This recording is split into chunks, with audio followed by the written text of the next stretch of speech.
నమస్కారం ప్రజలారా. ఇప్పుడు నిన్న కిరణ్ కుమార్ అనేటువంటి వ్యక్తిని పోలీసులు అదుపులోకి అయితే తీసుకోవడం జరిగింది. ఇబ్రాహీంపట్నం దగ్గర పోలీసులు అదుపులోకి తీసుకున్నారు.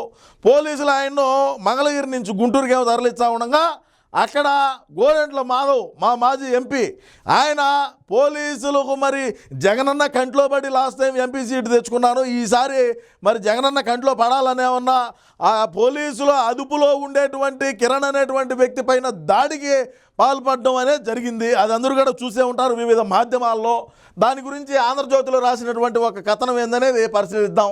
పోలీసులపై గోరెంట్ల మాధవ్ దౌర్జన్యం, వారి అదుపులో చేబ్రోలు కిరణ్పై దాడి చేసేదానికి ప్రయత్నం అయితే చేశాడు. మరి ఆయన పోలీసుల అదుపులో ఉండేటువంటి వాళ్ళని ఎందుకు దాడి చేశారు, మరి ఈయన ఒక పోలీసు మాజీ అధికారిగా ఉండి కూడా మనం పోలీసు అదుపులో ఉండేటువంటి వ్యక్తి మీద దాడికి పాల్పడితే ఎటువంటి చర్యలు ఉంటాయని ఏమన్నా సోయి లేకుండా చేశాడా, లేకంటే జగనన్న కంట్లో పడాలని, లేకంటే ఏమన్నా భారతీ గారి కంట్లో పడాలని ఏమన్నా ఈ మనిషి ఏమన్నా ఎటువంటి దీనికి చేశాడనేది మనం అర్థం చేసుకోవాలా. గుంటూరు ఎస్పీ కార్యాలయం వద్ద గోరెంట్ల మాధవ్ హల్చల్, అడ్డుకోబోయిన పోలీసులపైన వీరంగం, వాహనాన్ని వెంబడించిన మాజీ ఎంపీ, ఎస్పీ కార్యాలయం వద్ద హల్చల్, అరెస్టు చేసిన గుంటూరు పోలీసులు. బయట అరెస్ట్ ఎందుకు చేయరు? హిందూపురం మాజీ ఎంపీ గోరెంట్ల మాధవ్ గుంటూరులో పోలీసులపై రెచ్చిపోయారు. మాజీ సీఎం జగన్ సతీమణి భార్యపై అనుచిత వ్యాఖ్యలు చేసిన కేసులో పోలీసుల అదుపులో ఉన్న చేబ్రోలు కిరణ్పై దాడి చేయడానికి తీవ్రంగా ప్రయత్నించారు.